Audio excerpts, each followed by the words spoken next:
Now you will see an example of a successful telemedicine visit, including all of the things that we had on that checklist. How to set up the visit, including how to connect with your preceptor, how to make sure your equipment is working and that the patient can see and hear you, how to ensure the patient is in a safe and private environment, and how to obtain informed consent. Take a look. It's Dr. Venus. Can you see and hear me okay? Yes, Dr. Venus, I can see you very well, and I can hear you as well. Perfect. Now, I know who you are, but could you please confirm your name? My name is Marianne Chimanda. The next thing I wanted to ask you is if you can confirm you're somewhere private and that you're in the state of Indiana. Yes, I am located at home in the state of Indiana. I'm home in my basement, away from the rest of the family. So I feel pretty, I'm in a quiet space, I would say. All right, great. I'm really happy we can do our visit this way, but can you tell me what you know about telehealth? Well, since the pandemic started, I've had to do some appointments by video or phone. It's been a nice way for us to connect with our doctors, especially with this pandemic. Exactly what you said is true. It offers us a new way to conduct visits. There are some limitations, however. If there's something we need to do in terms of an exam or testing that we can't do via telehealth, I may ask you to come into the office. So knowing all this and that this visit is treated confidentially, it's not being recorded, is it okay for us to proceed? Yes, thank you. I give my consent. All right, perfect. We'll get started then. Okay. Let's stop here and notice a couple things. First, the physician looks as he would during a face-to-face visit. He's dressed professionally, he's wearing a white coat and a tie, and he's basically doing the same thing as he would do in a face-to-face visit. He knows her, but he would like for her to state her name so he can confirm her identity.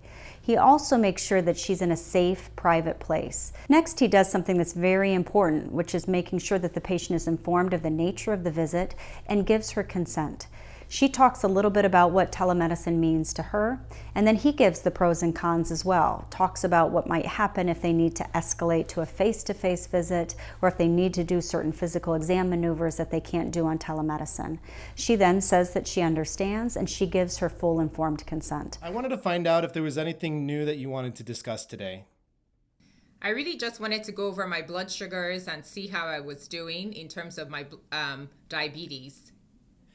I'm going to, at periods during our call here, potentially look away from the camera. I want you to know that it might be because I'm reviewing something in your chart. In this example, I'm going to be looking at your sugars. So some important things to notice. He opened the visit by asking her what she wanted to talk about today.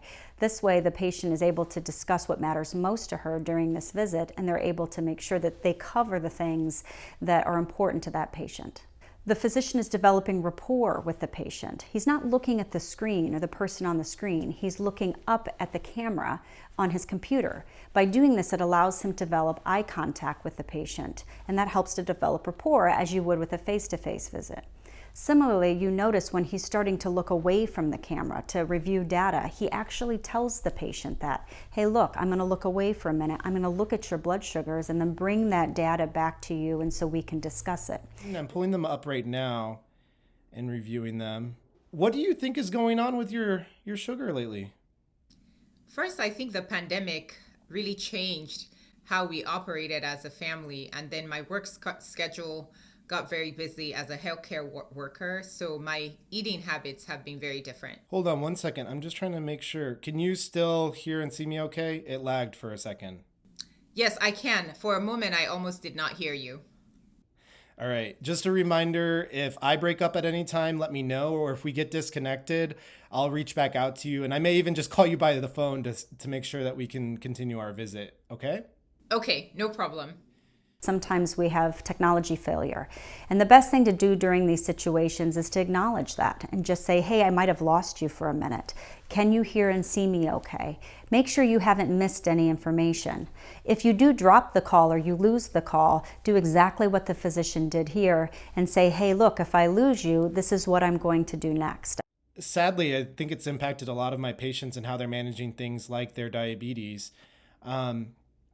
If you've not been able to kind of stick to your diet, can you tell me a little bit more specifically about what's going on with that? Well, I've skipped breakfast.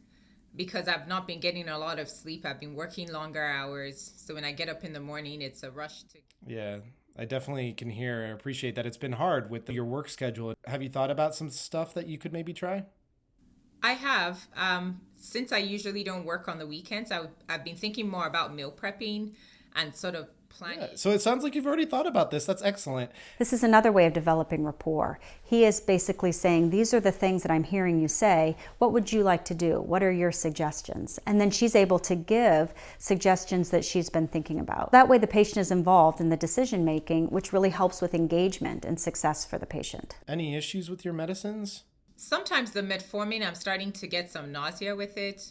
So on occasion, I may skip taking the medication. If I had really bad nausea the night before, then I may not take it the next day. Notice how the physician is working through the history. He's done a very good history of present illness, talking about her current struggles with her blood sugars. He's doing some social history, finding out a little bit more about why she's struggling with her work commitments and her family life and the impact of the pandemic. Now he's bringing in the medication management, starting to do a medication reconciliation. Pretty soon you're going to hear a little bit of a review of systems as she offers some information about some of her sleep hygiene. Maybe try that other formulation and see if it makes a difference. Is that something you'd like to try? Sorry, I didn't hear you. There seems to be a lot of noise back here. Give me a moment. I just need to tell my family to quiet it down a moment. Can you guys stop for a moment? I'm almost done with my visit.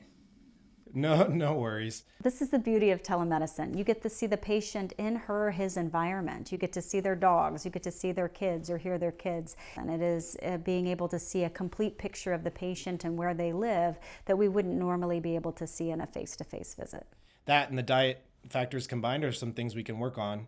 Yes, I would like to try that, but doctor, how about my sleep? I think that my sleeping schedule has been off a lot lately. Is there anything I can do about it? That might be an issue that we could pursue discussing a little bit at our next appointment. Maybe you could start to keep track of your sleep a little bit, how many hours you feel like you're getting of restful sleep. And the great thing about telehealth is we can schedule a visit like this pretty soon, follow up on how things are going, and then we can talk a little bit more about the sleep at that visit. Is that okay? That sounds great. I would really like to do that. I feel like we've gotten to discuss a couple strategies for managing the sugars, and we'll follow up on sleep. Is there anything else that you'd like to discuss today that we didn't have a chance yet to?